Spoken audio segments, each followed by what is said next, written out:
He has no superpowers, but he goes toe-to-toe with gods. He's a terrifying creature of the night, a symbol of fear, and one of the most famous characters on the entire planet. But who is Batman, really?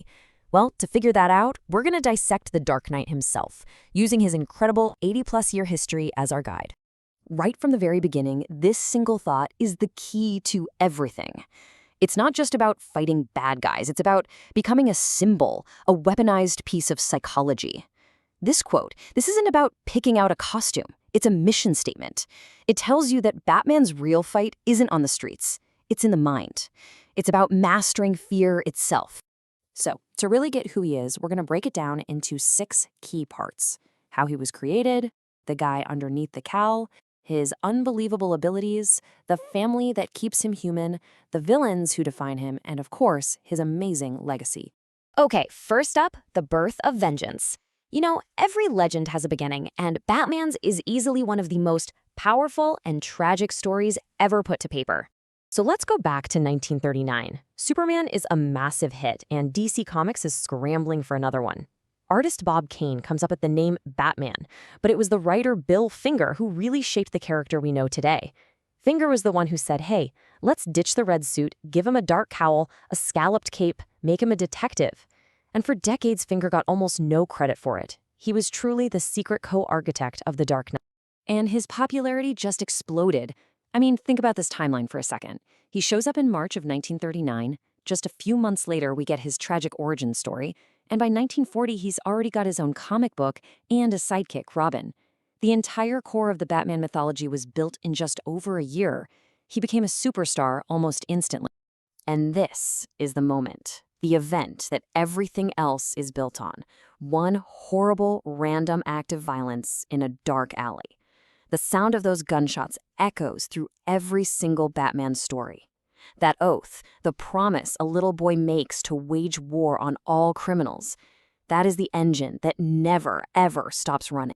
And that trauma brings us right to our next section, the man behind the mask. Because really, you can't understand Batman without getting into the whole messy duality of Bruce Wayne. So here's the big question, right? Who is the real person here? Is it Bruce Wayne, the billionaire playboy, the smiling philanthropist? Is that just a carefully constructed mask to hide what he does at night? Or is the true person the Batman, the creature of vengeance, and Bruce Wayne is actually the disguise he puts on during the day? It's a debate that goes right to the core of who he is. But this quote, this gives us a really compelling answer. It basically says that Batman, in all his darkness, is just the most effective tool Bruce Wayne could create. It tells us his mission isn't just about revenge. It's driven by this deep human need to make sure no one else ever has to feel the pain that he did. The darkness serves a surprisingly hopeful purpose. Which brings us to Section 3, the mortal god. This right here is what makes Batman so different from almost every other A-list hero. He's a man, just a man, who made himself into something more, without a single superpower to his name. And how does he do it? Through sheer unbelievable force of will. He has pushed himself to the absolute peak of what a human being is capable of. We're not just talking about being a good fighter. He has a genius-level intellect, he's called the world's greatest detective for a reason, and he's mastered nearly every fighting style on the planet. He literally turned himself into a living weapon through nothing but dedication and training. Of course, being a billionaire doesn't hurt. All that brain and brawn is backed up by the insane resources of Wayne Enterprises. His arsenal is the stuff of legend. You've got the Batsuit, which is basically body armor, the iconic Batmobile, and the utility belt with a gadget for every occasion. And it's all run out of his secret headquarters, the Batcave. This is how one man can take on an entire city's worth of crime. But here's the thing. He doesn't wage this war all by himself. And that leads us to Section 4, the Bat Family. For a character who is famously a loner, this network of allies is everything. They're the ones who keep him grounded and stop him from being completely lost to the darkness of his mission.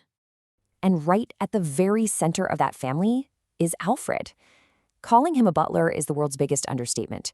He's a medic, a brilliant strategist, a mechanic, and most importantly, he's Bruce Wayne's moral compass. He's the guy who raised Bruce, and he's the only person on Earth who can call Batman out and remind him of the man he's supposed to be. And then there's Robin.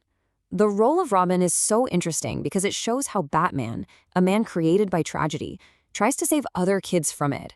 From Dick Grayson, the hopeful original, to Jason Todd, whose story is so tragic, to the brilliant detective Tim Drake, and even his own son, Damien, who was trained as an assassin. The Robin mantle is a whole legacy in itself, and it's brought both incredible joy and profound pain into Batman's life. Okay, now let's flip the coin over and look at Section 5, a gallery of rogues. You know what they say? A hero is only as good as his villains. And Batman's villains are, without a doubt, the best in comics. And the reason why is that they're almost all twisted reflections of him. Think about it. Two-Face represents his own fractured identity. Scarecrow uses fear as a weapon, just like Batman does. The Riddler's obsession with proving he's the smartest man in the room is a dark mirror of Batman's own detective genius. It's no wonder they all end up at Arkham Asylum. Batman isn't just fighting crime, he's fighting different flavors of the very madness he works so hard to keep in check. And then there's the Joker. He's not just a bad guy, he's the perfect opposite. If Batman is order, logic, and purpose born from pain, the Joker is chaos, anarchy, and meaninglessness for the fun of it.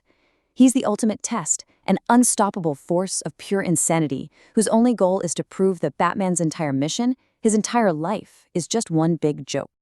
All right, on to our final section, the enduring Dark Knight.